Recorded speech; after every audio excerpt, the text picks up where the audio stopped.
Hi, hello, how are you? I hope you're having a good Friday.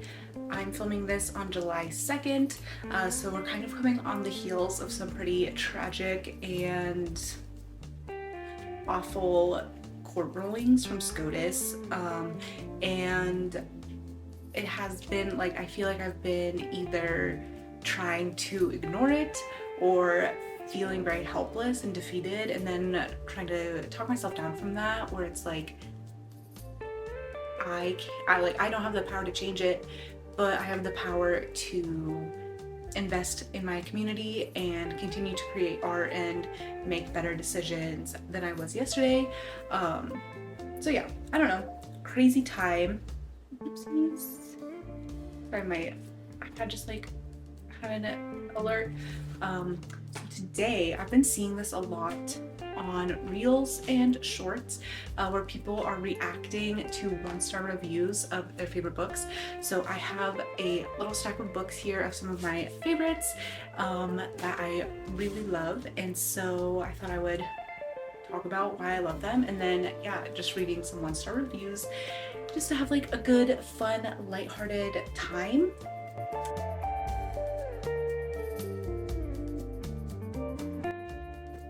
This video is such a mess. The first book is, I just chose The Fellowship of the Ring, but it's just for like the entire Lord of the Rings series. I've been a Harry Potter hater like from day one. So all of you that are like starting to hate Harry Potter now, get on my level. I got to the 4th book and I remember so vividly what made me put them down. It was that reporter, Rita. I can't think of her last name. Hermione's like, because they were like, she was somehow bugging Hogwarts, and then they're like, but that's not possible because they don't have technology in Hogwarts. And then she's like, and then Hermione's like, I figured it out. And they were like, how? And she's like, bugging, she said excitedly. And then she holds up that jar with that dumb beetle, and you can like see the lines of the glasses. And something about that interaction, I was just like, I hated that. And I stopped, and I have never, ever, ever felt like any desire to read the books ever again. So the next series that my mom got me reading was The Lord of the Rings, and I fell in love with these books. It was my first tattoo, is a Lord of the Rings tattoo, and I just fell in love with fantasy as a genre and world building as a concept. And I remember just like having reading time in class, and I was like reading the Lord of the Rings books, and we had to write summaries, and our teacher would check it over to make sure we were actually reading, and she was just like looking at me strange. And yeah, I don't know, I was just like, they're so good, and I have not read them in years, so I've like no idea what it would be like to get back into reading them. And this is just like a display copy because the text is so little. I think I would give myself like a headache trying to read it. But yeah, these books really inspired like that love of writing and story and genre story as well. So with that in mind, with such a special place in my heart for these books, let's read some 1-star reviews. We've got, I guess I should screenshot these while I read them too. I don't understand the phenomenon around this series. I find it slow, long, and boring. It's not for me. I mean, that's fair. I guess you gave it the old college try. Ancient, non-governmental organization conspires to commit perhaps the ultimate act of terrorism in world literature by setting up a crack cosmopolitan team to destroy the primary resource of the predominant sovereignty in the setting, which team includes 4 barefoot ragamuffins with a taste for the sweet leaf, 4 worthless aristocratic sons placed therein as nepotistic favors, and a pious graybeard who gets ganked in his first fight. I feel like How did you say so much without saying nothing at all? Like, I respect I find it slow, long, and boring. It's not for me. Like, that's valid. Um, here's a long one. I hate this book. I got it 3 years ago, but never got around to reading it because it seemed so boring. But since everyone loves it so much, I decided to read it. This was awful. This whole book could have been 250 pages shorter if the author had removed the stupid history references, which are of no use, and if he had just written, they walked till they reached they walked till they reached so and so place. The characters kept walking and camping for 95% of the book. Angry face. Walk, walk, walk, walk, walk, walk, eat, sleep, walk, walk, walk, walk, walk, walk, battle, then walk, walk, walk, walk, walk. Awful. Hated it. That's hilarious. I also think that I try to read classics as a product of their time. So of course, this is pioneering the fantasy genre, so it's not going to be the same as fantasy today, or this book or this review was like 10 years ago, so it's not going to be the same. Yeah, I don't know. And I feel like anything with history, I took a communications class in college and I never shut up about it. But we had talked about judging things in other parts of the world through an American lens or through the lens of that culture. And same thing goes for history. Do we look at history through our 2024 moral lens, or do we have to look at it as a product of its time? And I don't want that to come across as like a scapegoat for things that were really horrific and tragic. Like, we should hold historical events accountable, I guess, as well, or like be able to look at them and say like that was bad. But for something like a book, I do think we have to kind of look at it as like the product of its time. And I do have a book on here that I do love, but it is problematic even for its time. But the author is dead, so I think like that's my personal line in the sand. Is like, if the author is dead and they aren't benefiting from it, I am okay with enjoying it more than if the author is doing all of these awful things alive, and when they're being called out on it, they aren't growing or changing, and they're benefiting from my support. I'll do one more because this one's short and sweet. I'm so glad this is over. The end. So this was a nice and short review for a book that most people that did not like it say it was much too long. Honestly, I love a good hate review, especially for books that I also hate because I'm agreeing with everything. I mean, these ones I'm just like, I guess if you are a loser and have no taste, just kidding.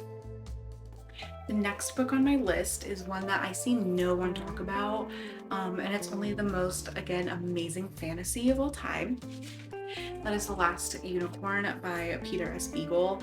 I love this book. I absolutely love the 80s movie. I think it's so beautiful, and I wish we could have 2D animation that had such a focus on like beauty as well. And my mom and aunt love this story. I think I first watched it with probably my aunt and my mom, and I just have such like amazing memories of watching it and just remembering that feeling of just like of being so amazed at how incredible the human imagination is, and just the way I was wrapped up in the story and the characters.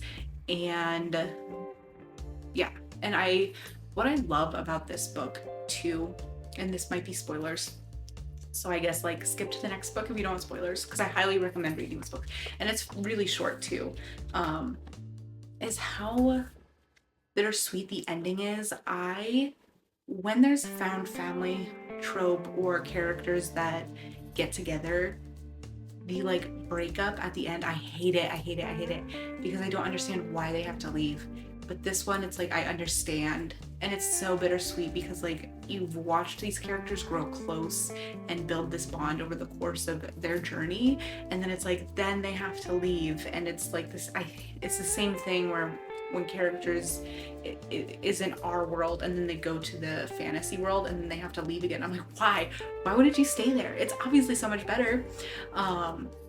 Yeah, so that's always been something that, like, I understand why it has to happen, but I hate it. And I just really love the way that it was done in this book.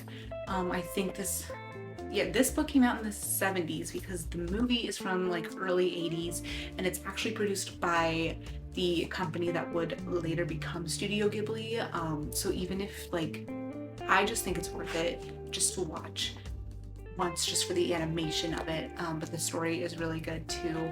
And yeah, I love this book. And I even read Peter Beagle released what was his original vision for The Last Unicorn 2, and it was a completely different story with completely different characters other than the unicorn, and it was really cool to see how much it had changed. I'm so glad it was like, this is the final version, but I loved seeing that earlier version as well.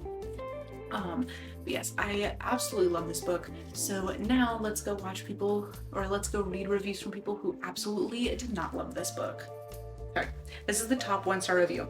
This book screams 70s fantasy, overly narrative, descriptive, and boring with lack of any meaningful plot. And the point is magic, unicorns, magicians, evil creatures, no character development or ability to identify with the main character, the unicorn, who herself is not a very interesting character. That's hilarious because I love 70s fantasy, and I've been getting those TikToks, and I know they're AI generated, but I can't, like, the synth sound that they use, and then it's like the dark fantasy aesthetic, and it's just so good. And I'm just like, I'm watching every single one because I love that vibe of just like, I don't know, there's just like such a vibe to 70s and 80s fantasy that doesn't exist in today's fantasy. And while I will agree that I am incredibly picky because there's so much, a lot of misogyny, and sometimes the characters like aren't very well developed, or you're not very like far into their heads. Like, I love being in a character's head, but I don't know, just like the vibe of fantasy of that time, I have this like nostalgic connection to, even though I wasn't born in those decades at all. So that's hilarious that, like, this is the reason why I think if you're a writer or an author, do not hold reviews so close to your heart that, like, it's going to discourage you from writing. Because why I love this book is why this person hated this book. And not everyone is going to see character development where other people do, or they're not going to see plot nuances where other people do. So it's just a waste of time to cry over someone's review when those same things are going to be the exact same reasons why someone is like thinking about your book every single day for the rest of their lives. LOL. I knew I wasn't going to enjoy this book before I started it, but it's a book club pick for the month and also checks off a task list for a challenge I'm doing. It reads like a fairy tale. There's nothing wrong with it if you like that sort of thing. That's hilarious. I love these 1-star reviews where they're like, because that's valid. Like, it's okay not to like a book, and if you don't like the book, it's so okay to rate it 1 star. I hate when people are trying to police how other people review books, because they're like, if it set out what it wanted to accomplish, then it should get like 3 stars or something. And it's like, well, that's your code for reviewing, but if someone wants to read a book because of their personal enjoyment, then that's totally fine too. And yeah, some pretty prose bits, but overall predictable. That makes sense because it was written a long time ago. DNF page 46 out of library time. Valid. I read a review somewhere comparing this book to Tolkien. Unbelievable. This is one of the least compelling books I have read. See? And all those people didn't like Tolkien, so this book is beautifully written. That was my own hair. Felt like a bug. This book is beautifully written. I will give it that. Unfortunately, nothing about the story captivated me, and I am disappointed. I do not understand the love for it. I feel that way about a lot of books, so I agree with you, Robbie. Okay, let's go. I don't know how many to do. I feel like this video is gonna be really long anyways. On to the next book. If We Were Villains by M.L. Rio. I love this book. I did not include The Secret History in this list because, I mean, I love The Secret History. I think I enjoyed this one. Like, from a writing standpoint, The Secret History cannot be compared. And I feel like The Secret History and If We Were Villains are they are the blueprint for dark academia. So I feel like a lot of times people compare If We Were Villains to The Secret History. And I don't think they're comparable titles because the purpose of the dark academia I think was different, and that's why I chose this book, because I loved reading it. I love rereading it. I have not reread The Secret History. And two, like, I'm going to bat for this book because, yeah, people compare it all the time to The Secret History. And just because the main character is from the Midwest and going to school on the East Coast and it's dark academia does not mean they are the same book. This book I love. And again, I kind of, I said I don't like that meta storytelling thing. This one is about Shakespeare students. It's structured like a Shakespeare play. It's in 5 acts. Oh my gosh, I think it's so amazing and incredible, and I eat it up every single time. I love the way that we're in a dual timeline, that we're in like present day and then we're in the past when they are young and all pretentious and thinking that like the world is always going to work for them, and they're in these roles and they're losing sight of who they are versus their characters. I love this book, and I, as a former theater kid, I feel like I have to, and I just love what, like, this book also has a lot to say about obsession and losing yourself to your art, and also love and what it means to, like, these kids are all pretentious, and I think they're all in love and in hate with each other. I absolutely love this book. This is the second copy of it I own because my other one is all like marked up and annotated. So this is like the nice book. Yeah, I will go to bat for If We Were Villains because I think I love this book. And I know people don't. I am going to break my silence and speak my truth. This is The Secret History for Dummies with annoying theater majors, and you can't convince me otherwise. That may be true, Susan. This is L, but let me have this. If you're gonna very blatantly rip off what I consider to be the best novels ever written, at least do a good job of it. Also, coming from someone who loves Shakespeare to the point where she took 4 Shakespeare courses during college, holy F, were they unbearably annoying. It's like off-brand The Secret History meets Glee. It had no nuance, no subtlety, nothing between the lines. It was basically a horrible caricature of The Secret History. Donna Tartt, I'm so sorry that you got compared to this. See, this is why I'm gonna go to bat, because again, they are different books, and just because there are similar things, I love, as someone who, I live in Colorado and I have gone to the East Coast, and there is such a clear difference in the culture, even though it's America. So I love stories of characters going from like the Midwest, because I know Colorado's kind of like a in between, like we're either the West or the Midwest. It's like we're the Zillennial of states. So I love characters going from the Midwest to the East Coast because it is different. It is, and I will eat it up every time. And again, like, yes, The Secret History is a masterpiece, but again, we can't all like Michelangelo or Donatello, whatever that sound is. What normal human being starts quoting Shakespeare verbatim in the middle of a sentence? Thy need to get a grippeth. That's hilarious, but I think that's the point, is that these people are insufferable and their entire identity is wrapped up in Shakespeare. Again, as a former theater kid, I get it. If I see this book in another read this if you liked The Secret History, I will put a gun to my head.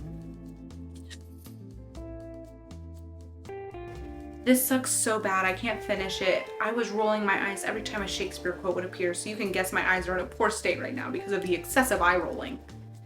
Again, like, that's the point. That's the point. These are insufferable children whose entire identity is wrapped up in Shakespeare. LOL, even worse than I expected. gaudy and pretentious rewrite of the secret history with Shakespeare actors instead of classicists without any of the ingenuity or beautiful prose. He's like, everyone's comparing it. LOL. This will be my last review for If We Were Villains. Okay, I think I just don't like the dark academia genre. This was so boring to me. I hated everyone. Blah, blah, blah. That's so funny, and that's a mood. I feel like that is kind of how my 1-star reviews are too. Like, I just didn't like it. That's so funny. I still love this book, and if Emma Rio has no like defenders, I am dead. I love this book. These last 3 are like the top 3, I think, for books that you can say anything you want about them and it just goes in one ear and out the other, because I love these books so much. The second to last one is The Great Gatsby by F. Scott Fitzgerald. This, I love this book, and again, I know Fitzgerald was a problematic, but again, he's dead and he gets no money, and now this is in the public domain. So again, this is a problematic fave. To me, this is still like the American novel, because it just perfectly encapsulates the futility of the American dream before the term the American dream was even coined, and this book is over 100 years old. So it just like, there's the added tragedy that 100 years later, we're still fighting for something and believing in something that does not exist. Like, we are all Gatsby staring at the edge of the dock, looking at that green light across the way, and just like for Gatsby, it is unattainable. And I love this book, and it is short and sweet, and it gets right to the point.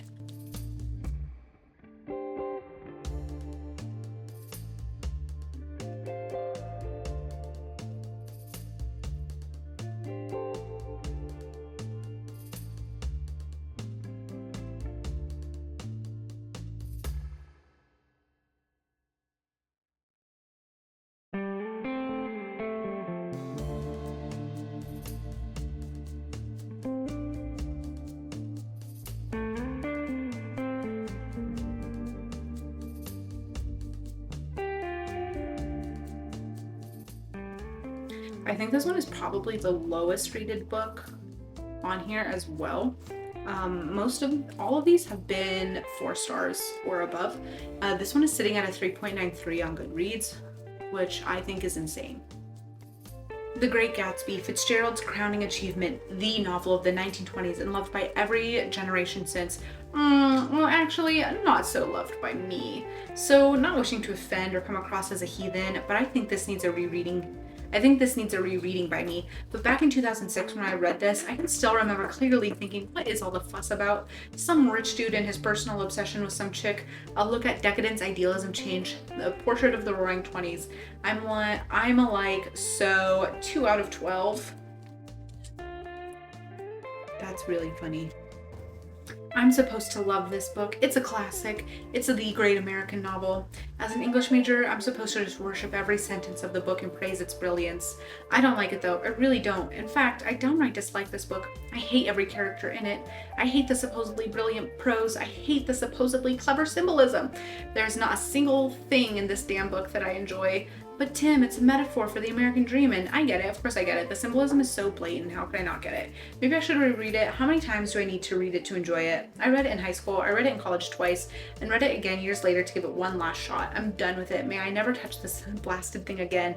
1 out of 5 stars, and a hatred that burns with the passion and fire of 1,000 stars. Unless, of course, Gatsby is actually a Green Lantern who is staring off into the distant green light as symbolism for a secret identity. He is also defeated by something yellow, a weakness of all Green Lanterns. Maybe when he's off at the parties, he's actually saving the world with superpowers. Brilliant. 5 out of 5 stars. No, it's not that fun. Back to the 1 out of 5. That's a kind of stupid. I also give that review a 1-star review. Did I read this wrong? Hilarious. 5 out of 5 star review.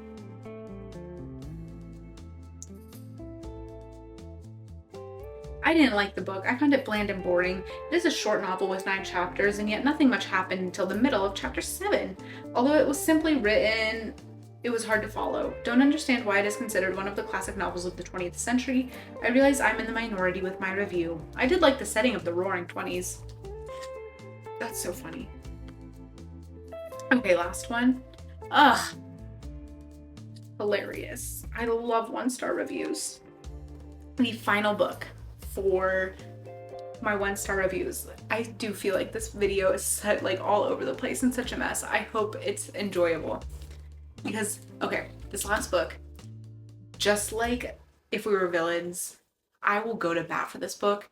I don't care who you are. There are people on like TikTok and Instagram whom I really respect, and they rated this book so poorly. And I'm like, I will say that we're allowed to interpret things in our own way, but when it comes to this one, you interpreted it wrong. And that is The Ballad of Songbirds and Snakes by Suzanne Collins.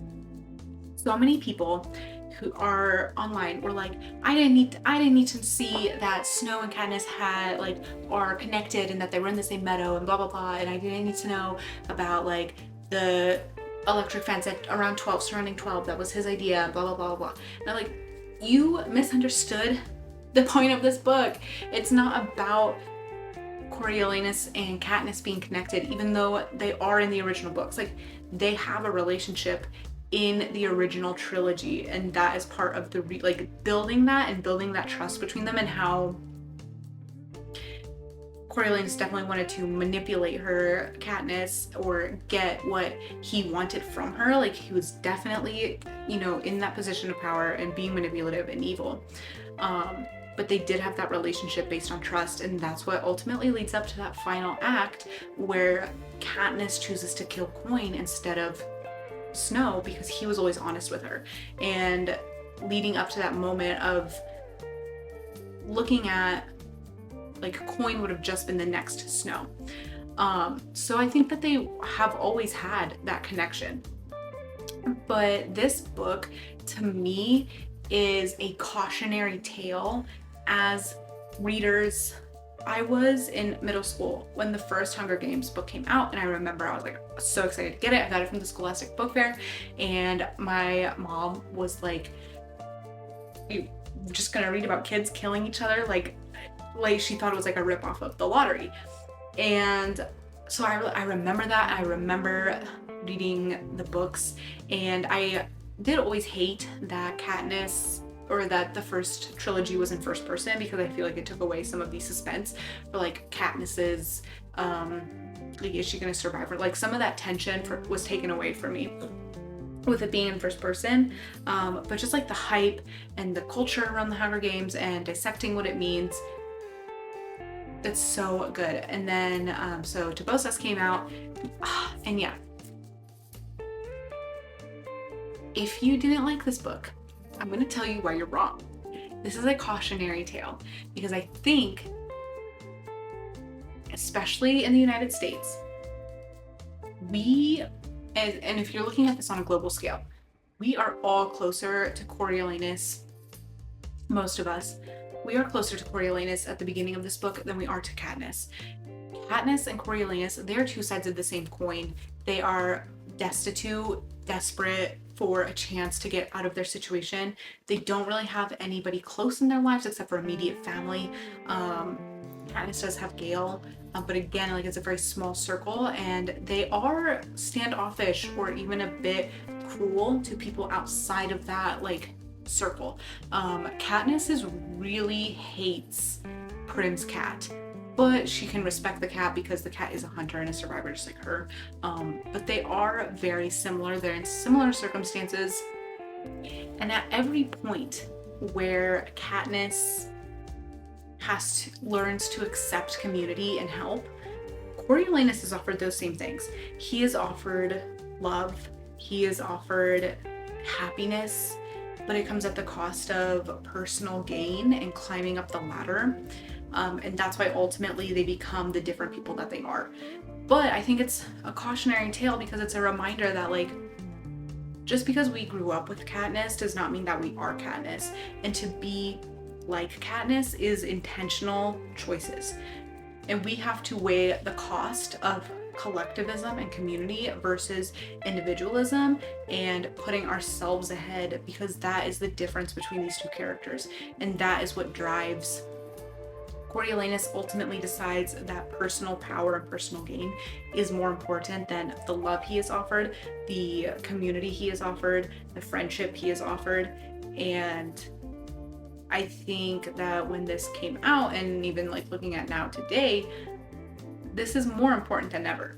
We have to make the decision of which way we're gonna go. Like, this is a fork in the road of Katniss or Coriolanus. And that's really what I saw this book as. It's not necessarily just connecting them for the sake of connection, but Suzanne Collins telling us like, okay, you guys grew up with Katniss, you're grown up now. Now it's time to decide who you are. And yeah, so that's why I love this book. And also I do love problematic fictional man, and I do have this book highlighted all over the place whenever he refers to like Lucy Gray as his, and you know how it is. I love this book though, and this book I do not accept slander of at all. So let's see the slander. And my like pile is falling over. Oh, okay, I guess we're gonna do a long one. I cannot stress this enough that I went into this book expecting to not like it, and so the fact that I left not liking it has probably shaded how I viewed this book. I'm going to do my best to leave the rating for the eventual YouTube discussion of this book and instead try to focus on the actual problems that I have with the narrative I feel aren't as petty. It's also 2 a.m. as I write this, so also take that into consideration. I think the largest issue is that there doesn't seem to be a point to it. I don't think that the length of this book is necessary to convey any of the ideas or concepts that the original trilogy didn't already explore. I don't think that it adds depth to Snow as a character or nuance to the world. How can you say that? It shows that even the like all the evil he does, he's not a monster, he's still a human. And that's like the scariest thing. That is the scariest thing to me, that any of us have the power to do incredible good and incredible evil. And that these people don't understand it like I do. That it adds depth to Snow as a character or nuance to the world. If anything, the characters represented here feel more flat than characters in the original trilogy. That's coming from someone who only has lukewarm feelings about the trilogy. Also, didn't really appreciate how the narrative continues to push this district capital's rivalry and antagonistic dynamic while not really doing any of the work to make it read as believable. This is kind of like the banality of evil, that the districts, this like district versus capital rivalry. And I think that's something that we should look into. I really want to watch, this is A24 film and I can't remember the name, but it's about that. And I also really encourage you, I will find the link, I'll put it in the description box or one of these like side things, I forget which side it goes up into. It's a YouTube video and it's about the Star Wars show Andor, which is such a good show and I highly recommend it. And oh my God, it's so good, especially for like the Star Wars franchise as it is. Like, and here's the thing, I'm a prequel girly. And in my opinion, why they work is because it goes into the politics of why all these issues are happening. That's something I hate about like the sequel trilogy, is it's like we're just expected to like the First Order is evil because it's the First Order and the rebels are good because they're good, without like really showing nuance or why that is. Because like in my opinion, all these First Order controlled planets, when they go to them, they're like, oh, the First Order controls here and it's so evil, but it's like they're still celebrating their culture. They're not even pulling like people from that or aliens from that planet to be in their army. Like they're like, hey, we got our army already, you don't have to join. They are still celebrating like their culture and living their life, and they're not being forced to be assimilated to like living in warships. So in my opinion, the First Order is better than the United States. And also, when they blew up that planet, at least they were serious about it and somber, and like again, like they had the respect of knowing it's a serious moment. And when Finn and Poe blow up those stormtroopers, Finn is celebrating as like, you were one of them, you know that they're like human underneath that, and it's not their like that they're literally brainwashed into like believing this. So Is that not more evil to celebrate death of someone who had no choice? Thinking. Anyways, that was way off base. Andor, such a good show. And there's this video essay of, I think it's called The Banality of Evil, but it's talking about why Andor is so good is because it not only like it steps away from the mysticism of Darth Vader or like Palpatine and like these figures that are so easy to see as evil, and it's going into why the Empire was continually propped up, because it's people that want to do good in their jobs, and it's people that can ignore the suffering, because again, it's kind of like with Coriolanus, because you get your own, you are gaining something from, like, you're moving ahead in the ladder. And I think that's why it's so important to read and watch these stories, is because I think that we can all fall into that, especially again, like, we're in a very individualist society, so it's hard to think of, like, of course you want to get ahead. If I could win $1 million, or if I, you know, if it was like you can do you can get $1 million, but you have to, like, you know, those reels where it's like if you slap your family member or your partner or this person, your best friend, and you get $1 million, would you do it? And we're all like, duh. But it's like, that's the point. Like, that is, you're hurting someone to gain something. And even though that's, you know, like a silly joke, whatever, it's important to like, where does that line stop for you? And that's a really, I'm still like in the middle of this really long review.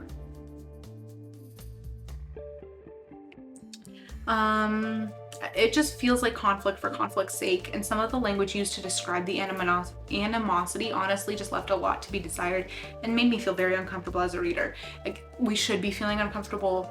We learn through fiction. When we read a character going through something, it highlights the same parts of our brain as if we are experiencing it ourselves. So like, yeah, protect yourself. But I know what those dark romance girlies be reading, so you can read this. But yeah, I think like we should be uncomfortable every once in a while. It's good to get out of our comfort zone. I'm sure to some extent there was a conscious decision by Collins, but because I felt it was so underdeveloped, it just really felt like a questionable decision. Moreover though, while it was refreshing to see some pushback on the Hunger Games as an institution in this world, the number of capital citizens and the genesis of the games being revealed made it that much more harder to understand how they managed to continue on for the next 63 years. As enjoyable as it might have been to read about the messiest games, it also raised more questions that I felt the narrative gave a piss poor answer to. See, it's like, this is the point of the book, is that these people in the Capitol who were somewhat uncomfortable with it or hesitant to accept it, they saw the entertainment in it, and it blew up into this entertainment thing instead of what it is horrific. And we don't have to like look, we just have to look at history. Like, the Romans loved the gladiator games, and that was real violence being committed by and against people. At the end of the day, I don't know if I could really say that this narrative makes Snow a character that is really portrayed as sympathetic. I don't think he's supposed to be portrayed as sympathetic, but it's certainly his internal thoughts, while some of them are so relatable and the other ones are so funny, they're also horrible the whole time. When he first talks to Sejanus in the books, he is literally playing this like mind game with Sejanus, where he's like, oh, we're friends. Oh, I'm pulling back a little bit to throw you off balance. Oh, we're friends, so I make you feel comfortable. And like playing this mind game with everybody that he is coming into contact with. But it certainly heavily relies on and beats home that Snow is poor and an orphan, and his misguided attempts at seizing control are driven by a desire to have control in a sea of chaos. That's the point. That's the point. That's the point. Again, though, not really something that warrants a 500-page book when the original trilogy already exists. If you wanted this to also exist, it truly could have been a novella. Disagree. I would have taken 100 more pages. I'm not going to get into the romance arc of this book.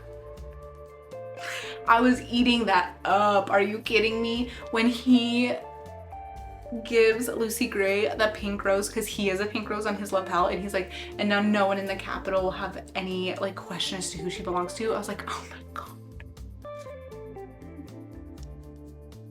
But let's just say that I feel Snow never really got over this and definitely played into his hatred of Katniss 6 decades later, but it was also terribly written.